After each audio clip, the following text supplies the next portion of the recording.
Então, acho que tem uma questão interessante que se você olha o globo terrestre, a Terra é redonda, viu? É uma novidade que a gente precisa falar aqui. Tem que ver direito. Lembrar isso que... aí, Tem que lembrar que... Então, quando você olha o Brasil está longe porque o eixo dinâmico do mundo sempre esteve lá no hemisfério norte, né? E nós estamos isolados aqui no continente, aqui no subcontinente, aqui da América do Sul. Mas teve um momento da história, esse que eu me referi anteriormente, que nós tínhamos uma presença, olha... anos 50, pega anos 50, Juscelino Kubitschek é presidente, o Brasil crescia em média de 7,5 ao ano durante o quinquênio dele, o Brasil vai ganhar pela primeira vez o Wimbledon com a Maria Esther Bueno, em 1960 ele ainda é o presidente, Éder Joffre é campeão mundial em Los Angeles de boxe, aí inaugura uma capital onde não tinha nenhuma cabana. Em 3 anos e meio você constrói uma cidade. E não é qualquer cidade. É uma cidade revolucionária, porque Brasília não tem referência nem urbanística, nem arquitetônica com nenhuma cidade da Europa do mundo ocidental. Você veja as colunas do Palácio da Alvorada, não tem as referências greco-romanas, como tem em qualquer país da América ou da Europa. Aqui foi um outro mundo. Havia um otimismo tão grande que nós seríamos o país do terceiro milênio. Era o que se pensava à época. O cinema brasileiro foi um cinema novo, presença internacional, a música, a arquitetura, a literatura, nos esportes, o Brasil era moda. E onde a gente se perdeu? Aí, essa é a grande pergunta. Onde é que nós nos perdemos? Quando chega os anos 80, aquele modelo de crescimento durante a ditadura militar, o Brasil cresceu muito. Teve todos os horrores políticos, eu escrevi já sobre isso, tem um monte de coisa, mas tem o lado econômico, o Brasil nunca cresceu tanto como naquele período. Então, se você pega 1968, o pessoal fala que o milagre econômico é até 73, quando vem a primeira crise do petróleo. Mas é maior, é até 78. Então, de 68 a 78, o Brasil cresce a taxas altíssimas. E é aquele deslocamento campo-cidade, as cidades crescem também muito rápido, o país se industrializa. O Brasil foi, em 1980, era o maior parque industrial do hemisfério sul. A indústria representava 30% do PIB. Sabe quanto ela representa hoje? 9%. É uma loucura, né? Então, era um país... A gente retrocedeu. Retrocedeu, nós demos grandes saltos para trás. Aí nos perdemos com a crise da dívida externa em 82, porque o Brasil se endividou e parte da dívida do Brasil não era juro fixo, era juro móvel. No governo Carter, os Estados Unidos meteu o pé pelas mãos economicamente e a inflação foi de 2 dígitos, o que anual, que para os padrões americanos é uma coisa altíssima. E a taxa de juros também subiu. Então, e aí teve 2 choques de petróleo, 73 e em 79, quando o preço do petróleo aumentou muito e o Brasil importava 2/3 do que consumia. Na época, a Petrobras só conseguia produzir 1/3. E então, o Brasil ficou... Bem, nós tivemos tentativa. Os postos de gasolina fechavam sábado e domingo, porque tinha de racionar, né? Aí queriam inventar um negócio chamado Simoneta, que era um papelzinho que a gente chegava e entregava. Teve todas aquelas tentativas de resolver o problema. Mas veio a crise, aí o Brasil não conseguiu pagar. Tanto que em 82, o México estourou e o Brasil era o maior devedor. E não tinha condições de honrar a dívida, nem pagar os juros e amortizações, quanto mais o principal. Aí nós começamos a tropeçar economicamente, aí veio os planos de estabilização, o Cruzado 1, Plano Bresser, Plano Verão, Plano Collor 1, Plano Collor 2. Né? Tudo fracassando. No Cruzado se congelou preços, salários e mercadorias, preço de produtos.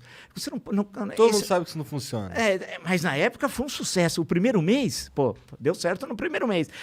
Foi assim, olha, porque a inflação era muito alta, então de uma hora para outra os preços pararam de subir. E como o pobre é que paga a conta da inflação, porque o salário dele não é corrigido, e os preços eram corrigidos. Aí, a popularidade do Sarney foi nas alturas e tal.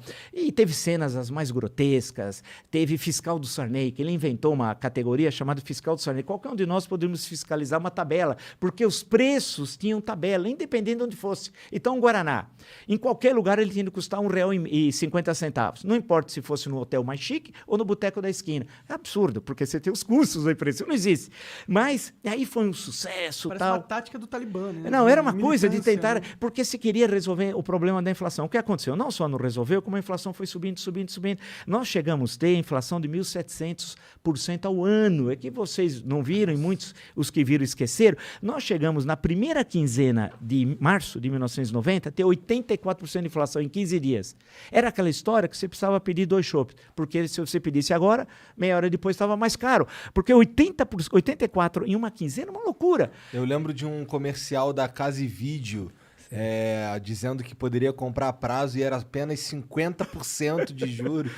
Não, porque nós chegamos para a inflação, era uma loucura. Então, aí todos esses planos fracassaram e a inflação não parava de subir, a economia tropeçava, porque, né?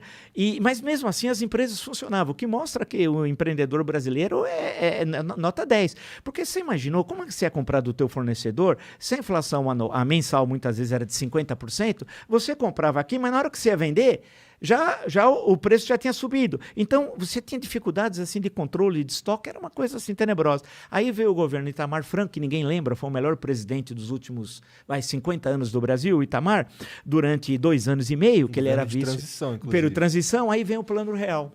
Aí veio o Plano Real, que não tinha nada dessas maluquices de congelar isso. O Plano Collor não só congelou preço, mas congelou ativos financeiros. O que é o ativo? Conta corrente, poupança. Uhum. De uma hora para outra você não podia sacar nada.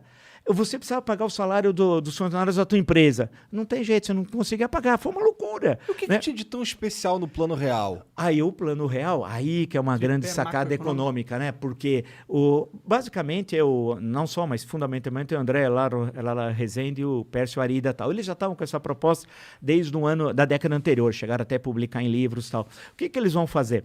O problema da inflação é a moeda perder valor. Você precisa confiar na moeda e a partir dali a economia começa a se manter relativamente estável. Aí o que eles fizeram? Fizeram a transição da antiga moeda para o cruzado. E em 2 meses teve a URV, havia uma unidade referencial de valores. E o Brasil fez esse país é fantástico, por isso que essas coisas de Bolsonaro, essa caterva, vai embora, tal. A gente tem de ver 94. Em 2 meses, você tinha uma tabela, né, em que você tinha a conversão de URV na nova moeda. E deu tudo certo, porque na padaria você tinha 2 moedas. No ônibus, 2 moedas. Nas grandes empresas negociando, tinha 2 moedas. Eu lembro que eu sempre observava o Aloysio Mercadante. Quando o Mercadante falou que ia dar errado, eu falei, vai dar certo. Porque é sempre o oposto. Tudo que o Mercadante fala é o contrário. Você precisa multiplicar por -1. Quando ele falou que em 94 ia dar tudo errado o Plano Real, eu falei, agora vai dar certo. Né? E aí deu certo. E foi uma coisa... Mas aí o Itamar Franco comprou... ninguém sabia se aquilo ia dar certo. O modelo teórico era muito bom. E deu certo. Tanto que o dólar começou a ser cotado. É bom lembrar que você comprava com 0,86 centavos de real $1. Era o contrário. Era assim. E conseguiu organizar a economia de uma tal forma e a moeda passou a ter valor, que nós não tínhamos, porque a gente não sabia. E aquilo foi uma coisa fantástica. Não tinha reeleição à época, a reeleição é em 1997, mas o Itamar Franco, que o Itamar tem aquele jeito, não era marqueteiro. O político precisa ser marqueteiro. Você não precisa só fazer bem e ser um bom presidente, você precisa mostrar que faz bem. Isso é essencial. É aquela história, não basta ser honesto, mas tem que parecer honesto. É um negócio complicado. E o Itamar conseguiu, ele teve vários ministros da Fazenda, vale lembrar, né? O último foi o Ciro Gomes, que ficou como ministro da Fazenda, já no segundo semestre de 1994. Ele foi um bom ministro da Fazenda? Foi, porque naquele momento era a implantação do Plano Real e ele substituiu, houve um problema com o Rubens e Cooper. Aí ele substituiu, conseguiu segurar, porque ninguém estava acostumado aos preços não subir. Porque era uma coisa já inata. O sujeito recebia a coisa na loja, já pegava aquela maquininha, já né? Aí, estabilizou. E aí a inflação foi caindo, voltando a níveis aceitáveis, né? E aí isso garantiu que o Fernando Henrique fosse presidente da República. O Fernando Henrique deve levantar as mãos aos céus a 2 coisas. Um ao Plano Real e outra a coragem do Itamar Franco. Porque o Fernando Henrique era ministro das Relações Exteriores. Não era da Fazenda, quando veio o Plano Real, antes de vir, estava chegando o Plano Real. Aí o Itamar... Houve um problema com o ministro da Fazenda, o Itamar, ele queria substituir e pensou no Fernando Henrique. Ligou para ele estava em viagem internacional, nesse momento estava em Nova York, que ele era ministro das Relações Exteriores. Falou, olha, Fernando Henrique, eu queria te consultar, tal. Ele falou, não, eu não quero, não aceito, em hipótese nenhuma, ser ministro da Fazenda, tal. E o Itamar falou, mas aí tem um problema. Ele falou, qual? Já está no Diário Oficial, cara. Já saiu. Você não é mais ministro das Relações Exteriores. Você vai chegar aqui, você viajou, ministro das Relações Exteriores, você volta ministro da Fazenda. E aí começou a implantação do Plano Real, do qual, politicamente, ele foi ficar hiper favorecido, né? Tendo em vista que hoje, né? ele tinha dificuldade de ser, ele era senador, de ser reeleito deputado federal. Ele sabia que o Senado ele não tinha chance em 94. Tanto que no final de 83, ele falou, você é candidato a deputado federal, tal, aí veio o Plano Real, caiu no colo dele. A história é assim, a história é surpreendente, né? E aí ele em junho de 94, o Lula estava em primeiro disparado, né? E aí lança a candidatura dele e ele ganha no primeiro turno. E em 98, ganhou outra vez no primeiro turno, as 2 vezes do Lula.